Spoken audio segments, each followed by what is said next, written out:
Assalamualaikum warahmatullahi wabarakatuh. Selamat datang kembali teman-teman di channel Problem Catur. Semoga kita semua diberikan kesehatan dan rizki yang melimpah oleh Allah Subhanahu wa taala. Amin. Baik teman-teman, kali ini saya akan memainkan pembukaan Sicilian Defense yang dimenangkan oleh putih teman-teman.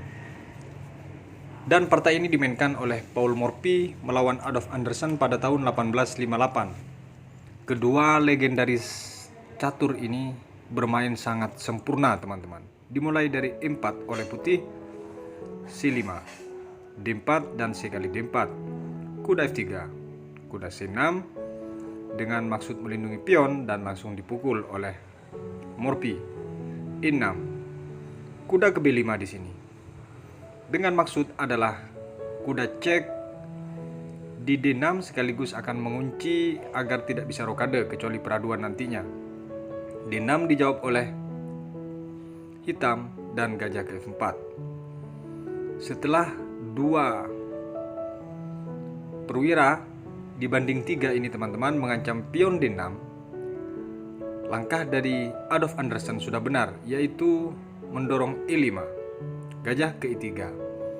Dan setelah gajah ke E3, Adolf Anderssen di sini teman-teman memainkan dengan varian Zen dari Sicilian Defense-nya teman-teman. Langsung mendorong F5. Tentu lajur ini sengaja dibuka untuk memudahkan serangan nanti ke sayap raja bagi hitam teman-teman.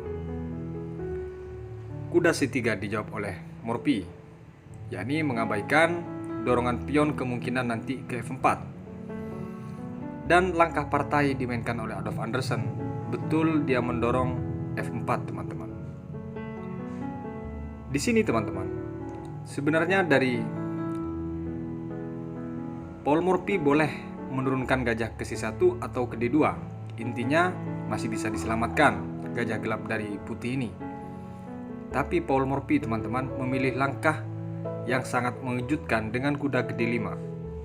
Sungguh langkah yang sangat sulit untuk dibaca teman-teman. Kemana langkah dan maksud tujuannya? Membiarkan gajah gelapnya dipukul oleh pion. Akhirnya dari Adolf Anderssen memukul pion gajah dengan pion ini. Ternyata dia kuda yang di B cek ke C7 teman-teman.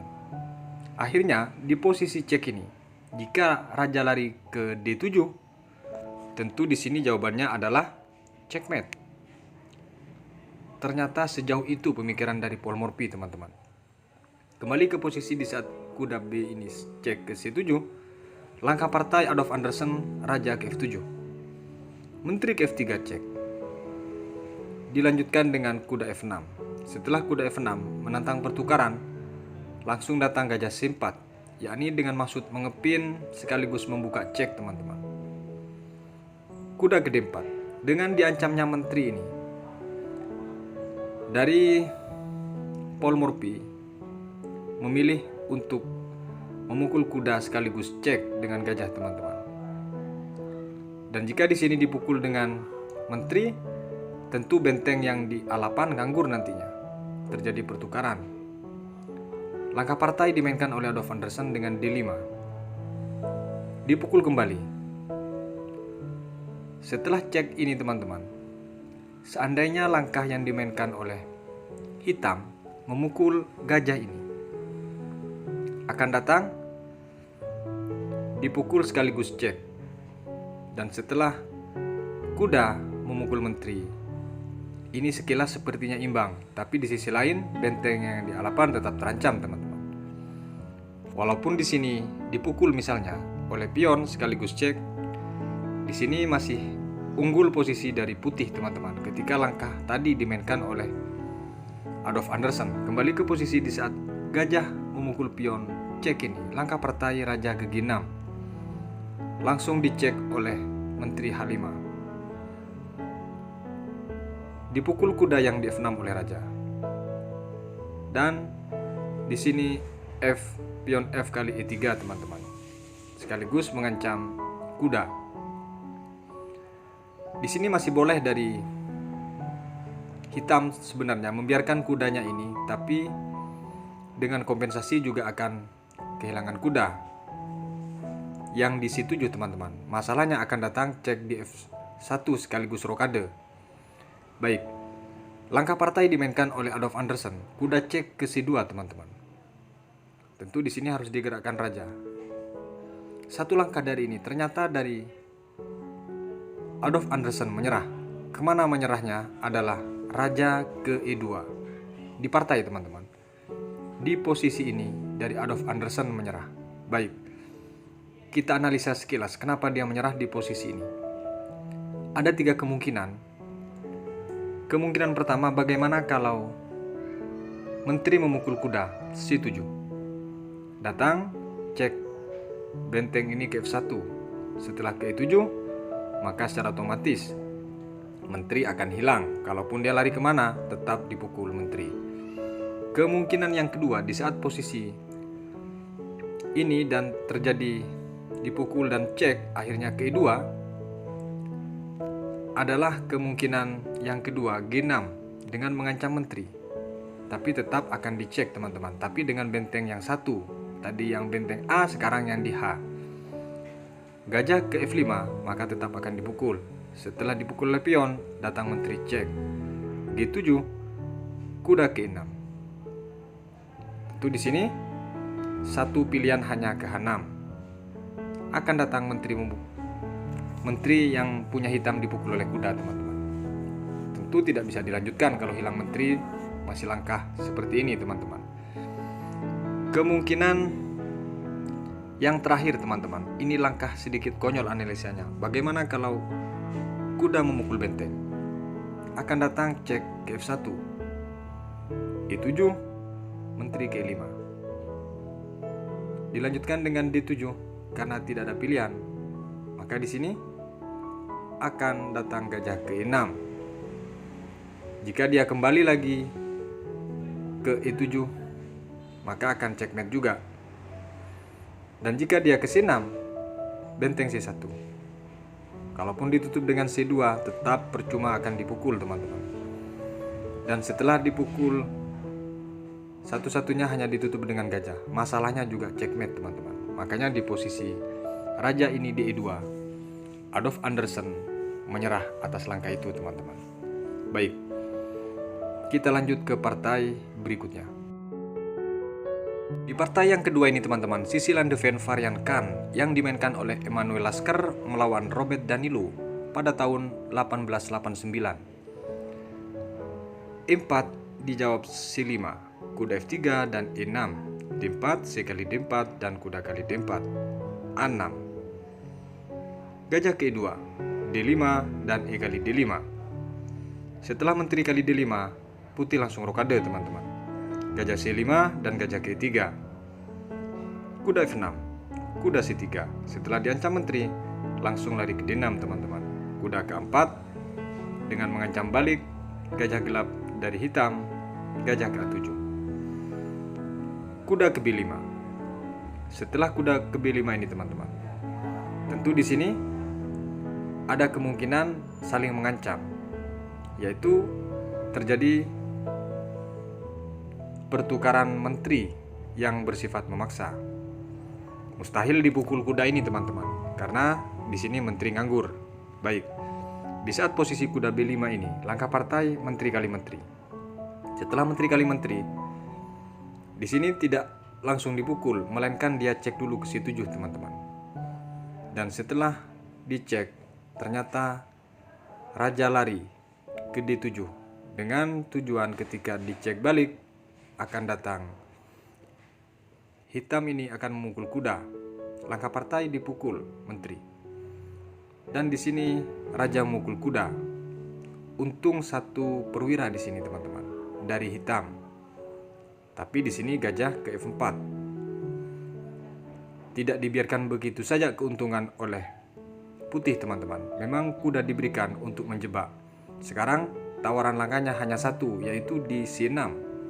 Raja ke C6 dan benteng langsung ke D6 cek. Raja ke C7 kembali. Di sini benteng A ke D1 teman-teman. Ancamannya yang sangat berbahaya adalah checkmate. Jika di sini misalnya gajah ini memukul F2 untuk mengalihkan perhatian, kalau dipukul ini teman-teman, tujuannya dari kombinasi hitam ini misalnya dipukul sekalipun hanya cek untuk mengambil benteng, dan ketika lari misalnya akan dipukul. Setelah dipukul begini, ini juga masih sama teman-teman. Tapi ketika dia lari ke D8, maka akan datang cek, dan sekarang sudah tidak sama. Baik, kembali ke posisi di saat benteng A ke D1, langkah partai E5, langsung dipukul oleh Emanuel Lasker dengan gajah.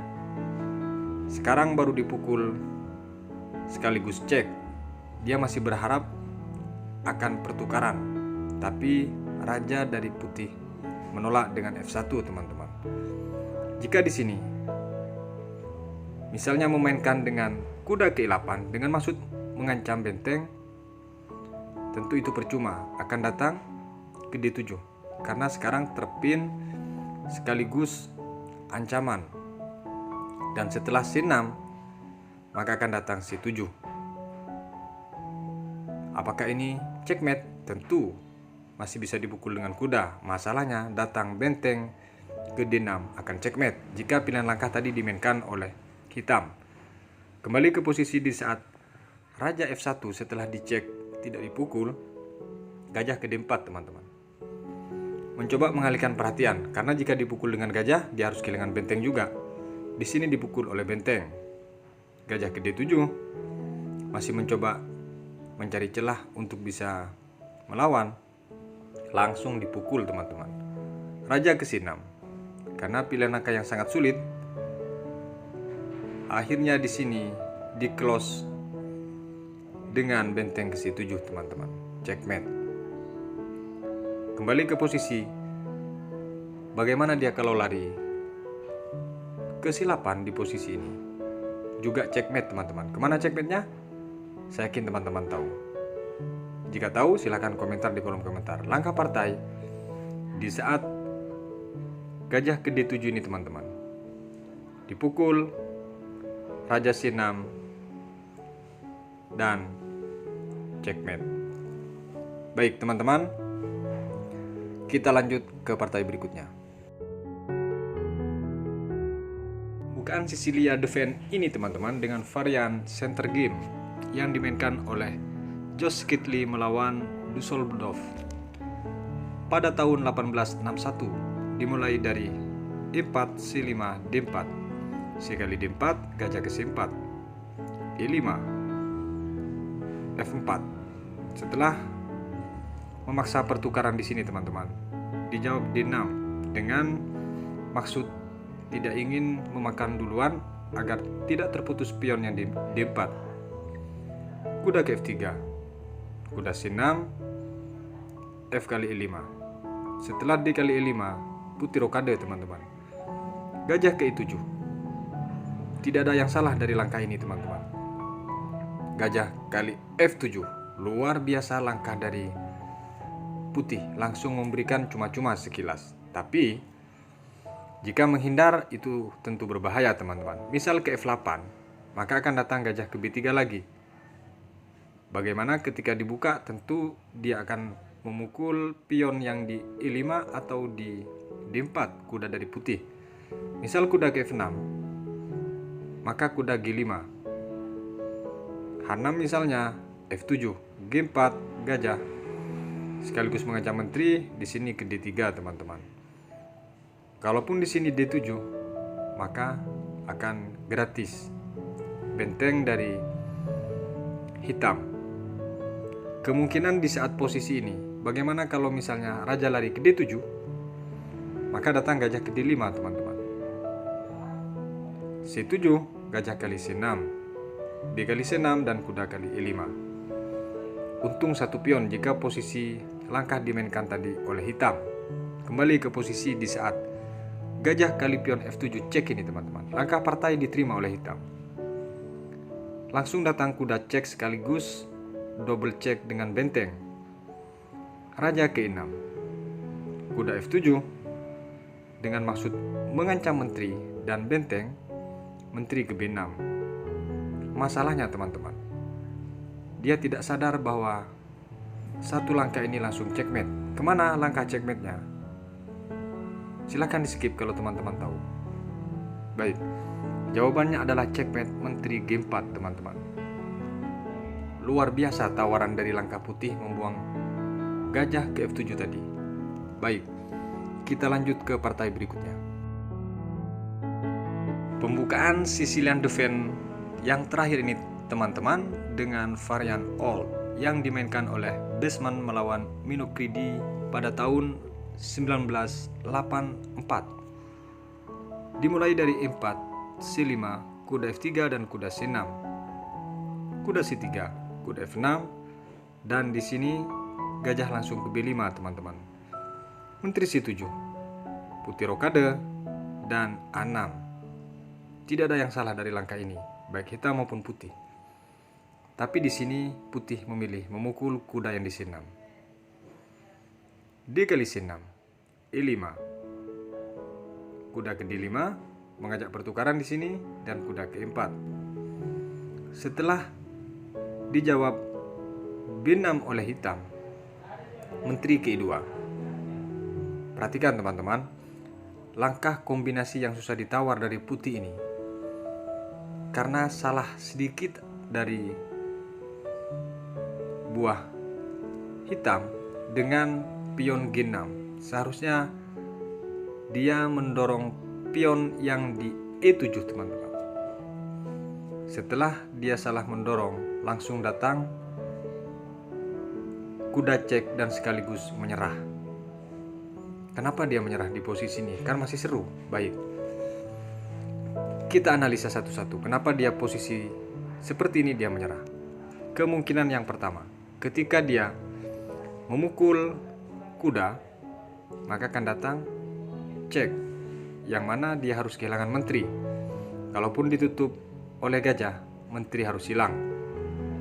Kemungkinan yang kedua, jika raja ke D8, akan dipukul pion F7, E8, benteng gratis. Baik, kemungkinan yang terakhir teman-teman, yang ini agak seru. Misalnya raja ke D7, maka di sini kuda tetap kali F7 dan G8 benteng D4. Setelah C kali D4, kuda kali D4, benteng G7. Dengan maksud mengancam kuda, tapi itu pasti diabaikan dengan mengancam balik kuda yang di D5. Dan ketika dipukul oleh benteng, maka dia harus kehilangan benteng. E8, benteng sekaligus cek. F7 raja, C kali D5. Mutlak kemenangan untuk putih teman-teman. Kalaupun dipukul di sini, perhatikan perwira selisih 1, apalagi perwira berat yaitu benteng teman-teman. Makanya di posisi kuda cek ini dari hitam langsung menyerah. Baik, sekian dulu teman-teman Sicilian Defense yang dimenangkan oleh putih. Next time akan membahas Sicilian Defense yang dimenangkan oleh hitam. Semoga bermanfaat. Sampai berjumpa di video berikutnya. Wassalamualaikum warahmatullahi wabarakatuh.